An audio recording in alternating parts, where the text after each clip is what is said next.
My great old grandmammy, Eliza Gerberth Ruth Patrick, passed away last week. I didn't realize how sad I was until I went to the funeral. I broke down crying harder than I ever have before when they closed the casket over her.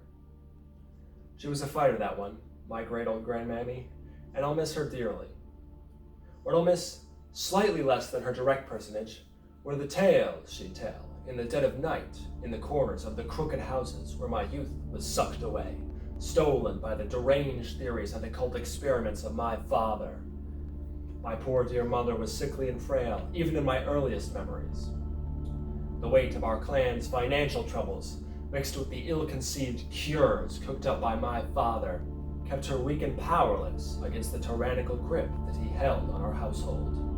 Only my great old grandmammy could stand up to him, and she did so often to my benefit. She raised me, in my estimation. She it was who would tuck me away in obscure cupboards and closets when my father would prowl our habitation, looking for his next assistant. And she it was who could sometimes temper his delirium by reminding him of the needs of the physical world. That's what she was, a bridge. A bridge between this world and that of my heritage, that of the occult. My lineage is plagued, you see, plagued by the travails and curses of the old country, never to be released. Wait, hear you that? Where have I laid my axe? Ah, wait, I recognize those footfalls. If it is able to breach my countermeasures, there is precious little that an axe might do against it. Better then to continue the tale. My great old grandmammy prepared me for the dark birthrights which awaited me in adulthood through her stories.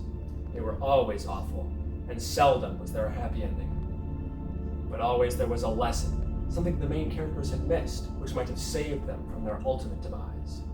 And my great old grandmammy always knew what it was. She was resourceful in that way. What kept her alive and sane, where my father descended into delirium and my mother into despair.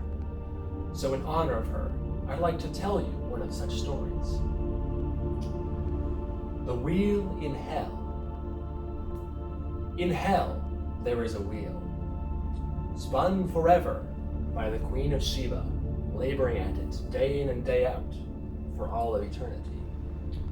It takes 15 days for one full rotation of this wheel. Staked to the wheel are 50 murderers, staked once through the chest and once through the mouth. As it is a water wheel, for 12 days out of the 15 of a complete rotation, the murderers are submerged under the water to drown for eternity. Only for 3 of those days are they left unsubmerged to breathe the free air.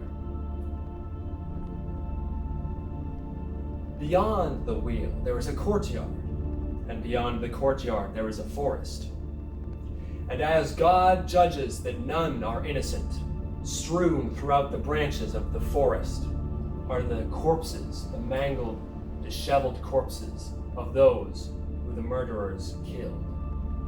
So, for those 3 days, where the murderers are not underwater, there is no respite, for they are faced for all of eternity the accusatory glances of those they wronged in life.